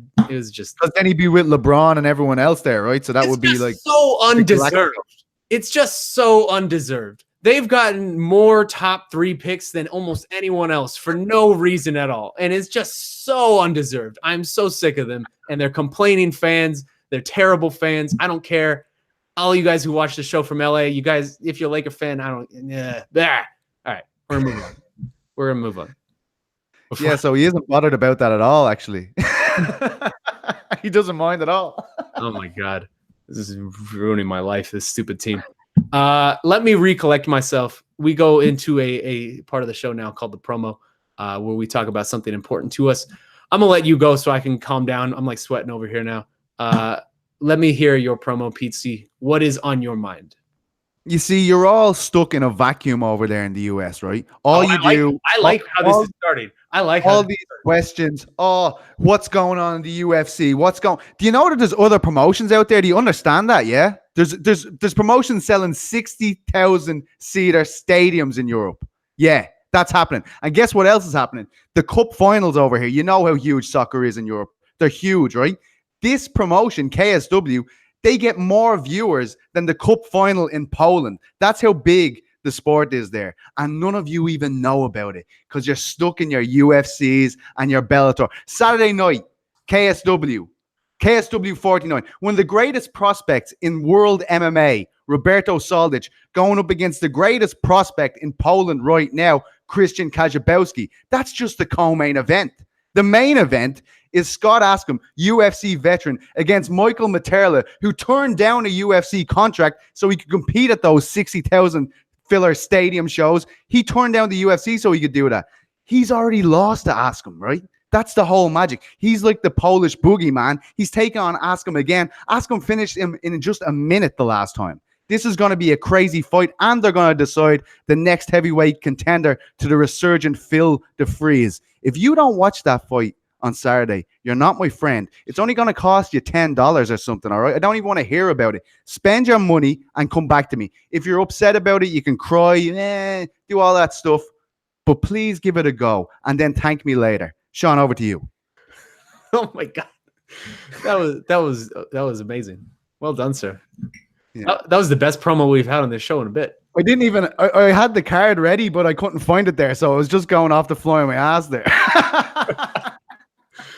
Well done, sir. I can't follow that, but I guess I'll have to try. You upstaging me on my own show. So ahead of us this week is UFC Rochester, and we did not get any questions about it, which I think is probably representative of how people feel about it. But I do think there are a few good fights on this card, and one in particular that I want to highlight is this Vicente Luque fight. It was going to be versus Neil Magny, and that would have been a really interesting fight. That would have probably been the step up that Vicente Luque has deserved for a long time. Now it's not. It's against Derek Krantz, UFC newcomer, Bellator veteran, long time legacy and LFA veteran. He's been in that promotion for a very, very high number of years at this point. But he is supposed to be a very good prospect, and this should be a tough test for him. But Vicente Luque, man, is a hard man to get in your UFC debut. Lest I remind you that the last time we saw this guy, he was putting on one of the fights of the year with Brian Barberina. I am here for any and all Vicente Luque fight weeks. This is a man who is 8-1 over his last 9, and all 8 of those are finishes. He is just stopping people left and right. It's unfortunate that he did not get a chance to get a step up here in this welterweight division that he has deserved for a long time. But credit to him for accepting this short notice replacement when it is really there is a very low chance, like it's a low lose-lose situation, I should say, for him, more or less. He's not gaining anything out of this. So I am having my eyes squarely focused on Vicente Luque this weekend. It is a big spot for him. I think if he wins, they will give him the bump as if he beat Neil Magny, because at that point, this man is 9-1 with 9 finishes, or maybe even throwing a decision in there, whatever. But he'll be 9-1 if he wins this weekend, and he will deserve a step up as he was supposed to get. So Vicente Luque versus Derek Krantz, that's my fight of the weekend. I am looking straight at that, and I am excited about it. Yeah. Like, just don't put him against Europeans. He struggles. You know, Leon Edwards did a job on him. That's all I'm saying. Come on, Europe. Okay. And with that, I think that's as good a way to get out of here as any. This has been a very long episode of the A-Side Live Chat podcast, but you guys just had a ton of questions, so we had to answer them. And this has been a fun one. Thank you so much for joining me, Petesy. Your energy is infectious. I appreciate you, my friend. Are you sweating too? Oh, I'm sweating. I'm still sweating like a stuck pig from the Phoenix Suns thing. Oh, it was a pleasure, man. Thanks so much for having me on. It was a great pleasure. I'm glad I could do it. Absolutely. We will have to have you back on again. In the meantime, replay of this show is going up on all the usual spots right after iTunes, Spotify, Google Play, SoundCloud, Stitcher, on the MMA Fighting feed, where you will find this man's podcast as well, Eurobash. It is always good every week. He brings the goods for you people. In the meantime, this has been the A-Side Live Chat podcast. My name is Shaun Al-Shatti. That man is Petesy Carroll. Thank you so much for joining us. Enjoy the fights. Enjoy your weekend. We will see you same time, same place next week. A-Side.